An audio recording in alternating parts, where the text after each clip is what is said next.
जी नमस्कार, मैं आशीष पांडे आप सबका स्वागत करता हूं अरुणिका स्टडी में।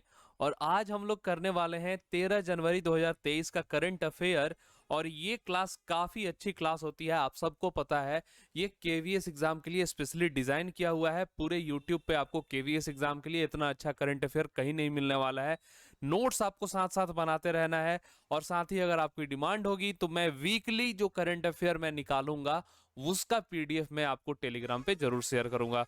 तो जो लोग चैनल पे नए होंगे ये जान ले कि चैनल को सब्सक्राइब कर दे सबसे पहले, और टेलीग्राम चैनल को जरूर ज्वाइन कर लेंगे। तो चलिए बिना देर किए हुए शुरू करते हैं। और पहला क्वेश्चन आपके सामने आ गया है। तो बहुत ही लाजवाब क्वेश्चन है, बहुत ही इंपॉर्टेंट क्वेश्चन है कि राष्ट्रीय युवा दिवस कब मनाया जाता है। तो एकदम हाल ही में आप लोग इंस्टाग्राम, फेसबुक, हर जगह ये देखे होंगे कि युवा दिवस मनाया गया है, राष्ट्रीय युवा दिवस मनाया गया है। पीछे मेरे पीछे कुछ शोर शराबा, आपकी आवाज आपको लोगों को सुनाई दे रही होगी, तो प्लीज उसे इग्नोर कीजिएगा। क्योंकि मैं जहां रहता हूं यहाँ एक पास में हाईवे, और हाईवे की इतनी साउंड होती है कि मेरा माइक इसको हटा नहीं पाता है। तो चलिए माफ कीजिएगा उसके लिए। और इस क्वेश्चन का जवाब दीजिए, when is national youth day is celebrated. राष्ट्रीय युवा दिवस कब मनाया जाता है। तो इसका जो सही जवाब है वो है, कहाँ गया मेरा पेन, हाँ ये है। तो ये है 12 जनवरी, जो कि कल हम लोगों ने इस मनाया था। आप सब लोग टेलीग्राम, इंस्टाग्राम, फेसबुक, हर जगह आप लोग देखे भी होंगे ये चीज। तो इसका जो इस बार का थीम था, ये थीम था डेवलप्ड यूथ डेवलप्ड इंडिया। ठीक है, ये इंपॉर्टेंट है, बहुत इंपॉर्टेंट है ये। ठीक है, इसके साथ मैं एक चीज बता दूं कि ये स्वामी विवेकानंद जी के बर्थ एनिवर्सरी यानी जन्मदिन पे ये मनाया जाता है। और इसी के साथ इनके बारे में मैं कुछ बता दूं कि इनका जो रियल नेम था, जो ओरिजिनल नेम था, वो था नरेंद्र नरेंद्र नाथ दत्त। ठीक है, इनका नाम था नरेंद्र नाथ दत्त। इनका जो जन्म हुआ था ना, वो जन्म हुआ था 12 जनवरी 1863 को इनका जन्म हुआ था। और इनकी मृत्यु हो गई थी 4 जुलाई 1902 में। ठीक है, महज अगर देखे तो 39 साल के आसपास में इनका रहा था आ, जीवन। ठीक है, साथ ही बता दो कि इनका जब जन्म हुआ था वो कहाँ हुआ था, तो कोलकाता में इनका जन्म हुआ था। इसी के साथ मैं बता दूं कि इनके जो गुरु थे, वो गुरु कौन थे। तो इनके गुरु थे आ, रामकृष्ण रामकृष्ण परमहंस।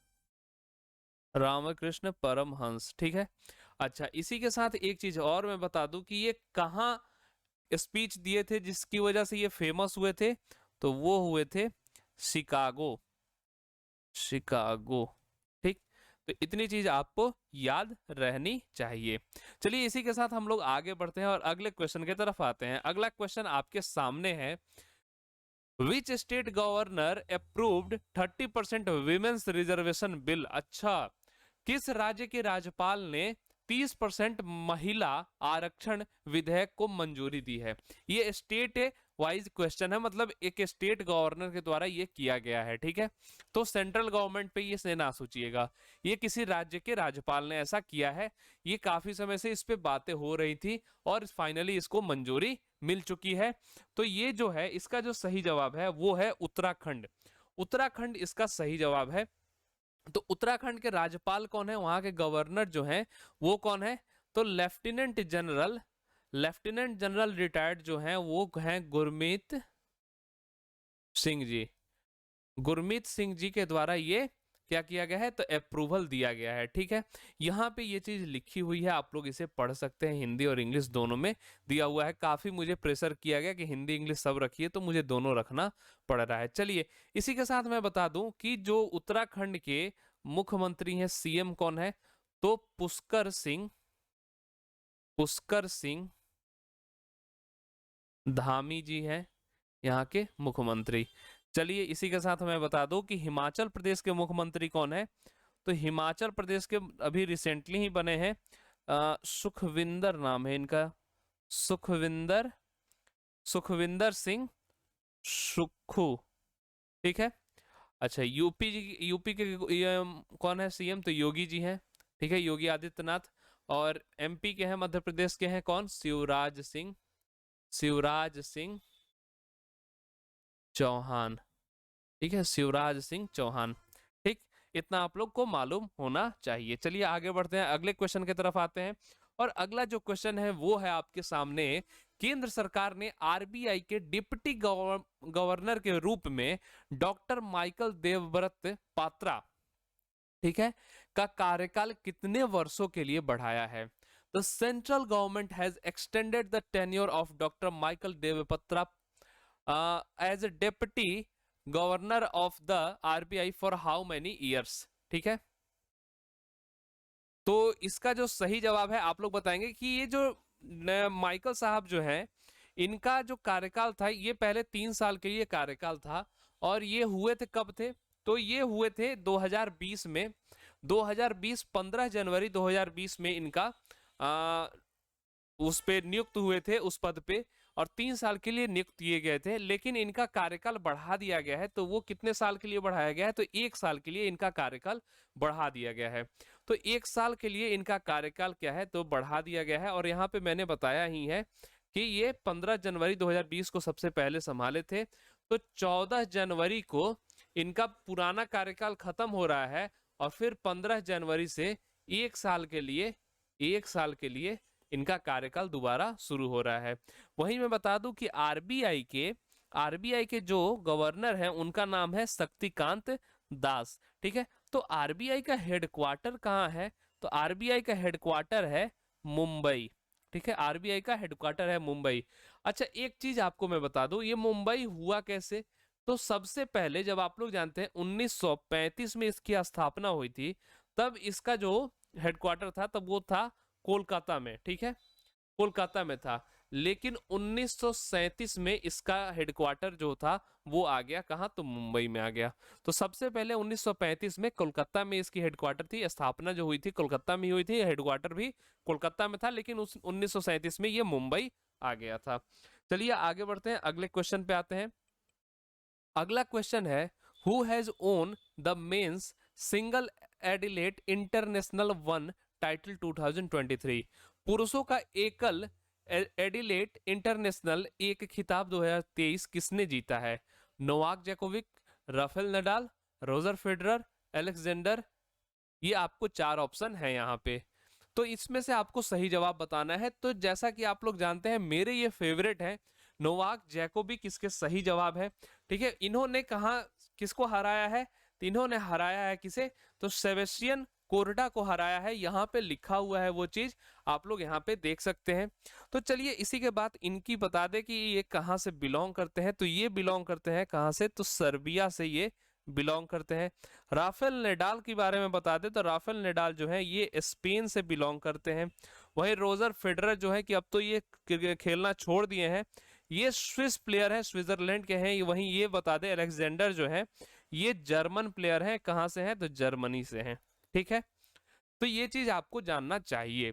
चलिए आगे बढ़ते हैं इसी के साथ, और आगे बढ़ के अगले क्वेश्चन पे हम लोग आते हैं। अगला जो क्वेश्चन है वो है आपके सामने, who has been appointed in NASA as new chief technologist to serve as principal advisor to administrator bill Nelson?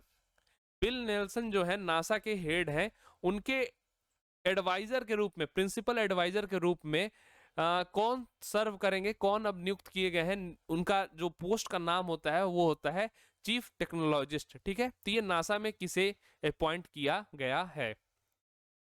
तो इसका जो सही जवाब है वो है एसी चार्निया। ठीक है, एसी चार्निया जो है ये बने हैं, ये कहाँ के हैं? तो ये इंडियन अमेरिकन है, ये इंडियन अमेरिकन। अब इंडियन अमेरिकन का क्या मतलब होता है? इंडियन अमेरिकन का ये मतलब होता है कि वो मूल रूप से भारत के हैं, मतलब उनकी जो मूल रूप से जो है वो भारत के हैं, भारत के ही उनके जो पूर्वज होंगे वो भारत के होंगे, लेकिन ये जो है ये अमेरिका में हुए हैं, अमेरिका में ही रहे हैं, तो ये अमेरिकन नागरिक हैं। ठीक है, इसलिए इनको बोला जाता है इंडियन अमेरिकन। ठीक, तो ये जो है एसी चार्निया जो है ये बने हैं न्यू चीफ टेक्नोलॉजिस्ट, कहाँ के? तो नासा के। इसी के साथ मैं बता दूं कि ये किसे रिप्लेस कर रहे हैं? तो ये रिप्लेस कर रहे हैं, वो भी इंडिया की ही थी, इंडियन अमेरिकन ही थी। वो कौन थी? तो वो थी भाव्या भाव्या भाव्या लाल, उनका नाम था भाव्या लाल, ये महिला थी। और ये भी जो थी, ये कब इनकी नियुक्ति हुई थी, तो दो सॉरी सॉरी सॉरी सॉरी 2021 में इनकी नियुक्ति हुई थी और 2023 तक ये रही थी। और 2023 में एसी चारनिया की नियुक्ति हुई है। तो वहां भी देखिए तो इंडियन ही रहते हैं। चलिए, नासा के हेड कौन है, तो बिल नेल्सन। ठीक। अच्छा, नासा का हेडक्वार्टर कहाँ है, तो नासा का जो हेडक्वार्टर है वो है वाशिंगटन डीसी। ठीक है, याद रखिएगा। बढ़ते हैं हमने अब अपने अगले क्वेश्चन की तरफ। अगला जो क्वेश्चन है वो है, the union cabinet on 11 January approved a scheme of rupees dash for promoting RuPay debit cards and low value Bhim UPI transactions. अच्छा, मतलब ये हुआ कि केंद्रीय मंत्रिमंडल ने 11 जनवरी को रुपे डेबिट कार्ड और कम वैल्यू वाले भीम यूपीआई लेन देन को बढ़ावा देने के लिए कितने रुपए की फंड की योजना एक मंजूरी दी है। ठीक है, कितने रुपए की फंडिंग की है, ये आप लोग सीधी बातों में, सीधी भाषा में ये समझ लीजिए। ठीक है, तो इसका जो सही जवाब है वो क्या है, तो इसका जो सही जवाब है वो है 2600 करोड़। 2600 करोड़ की फंडिंग की है किसने, तो इंडियन गवर्नमेंट ने। ठीक है, सेंट्रल गवर्नमेंट ने इसकी फंडिंग की है। किस लिए, तो एक इंसेंटिव के रूप में देके बैंक और बैंकों को दिया जाएगा, जिसके लिए ये डिजिटल पेमेंट्स को और जो रुपे कार्ड है इसके बढ़ावा दिया जाएगा। ठीक है, तो ये आप लोग भी जानते होंगे, जो एटीएम कार्ड्स और डेबिट कार्ड्स आप लोग देखते होंगे, डेबिट कार्ड जिसको बोला जाता है, डेबिट कार्ड्स। ठीक, ये आप लोग तीन तरह का देखे होंगे, कौन कौन, रुपे, मास्टर और वीजा। ठीक है, तो रुपे जो है ना, ये इंडियन कार्ड है। ठीक है, इंडियन कार्ड है, ये इंडियन सिस्टम पे वर्क करता है। लेकिन मास्टर और वीजा जो कार्ड है, ये यूएस कार्ड है और इसको हम लोग इंटरनेशनल सिस्टम पे ये काम करता है। किस पे, तो इंटरनेशनल सिस्टम पे ये काम करता है। ये फॉरेन फॉरेन क्या बोलते हैं, करेंसी में भी ये वर्क करता है। ठीक है, और रुपए जो है ये बस इंडिया में आपको इंडियन करेंसी के रूप में ये काम करता है। ठीक, इतना आप लोग को जानकारी हो जानी चाहिए। अच्छा, एक चीज और मैं बता दूं कि ये जो रुपे कार्ड है, रुपे कार्ड, ठीक है, क्या है, रुपे, रुपे कार्ड की बात कर रहे हैं और भीम की बात कर रहे हैं। भीम का फुल फॉर्म क्या होता है, भारत एक्सचेंज फॉर मनी।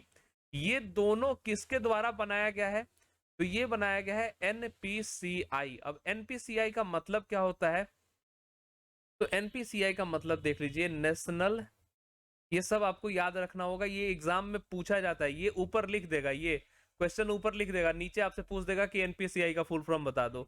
तो नेशनल पेमेंट कॉरपोरेशन,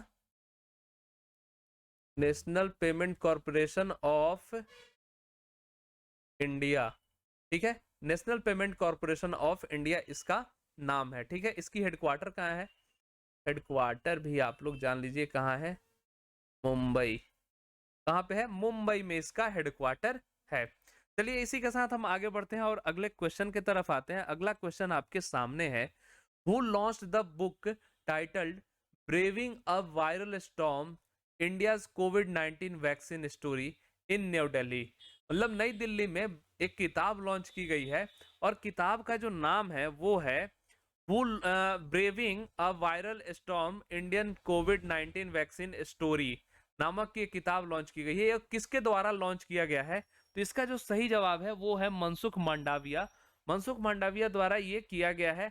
और ये जो है, ये कौन से हैं, तो ये हेल्थ मिनिस्टर हैं। ये कौन है, हेल्थ मिनिस्टर हैं, और उन्हीं के द्वारा ये किया गया है।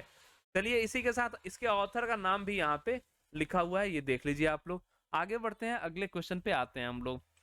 अगला जो क्वेश्चन है ये है, who released a book titled Revolutionaries, the other story of how India won its freedom at a function in New Delhi। किसने नई दिल्ली में एक समारोह में क्रांतिकारी the other story of how how India in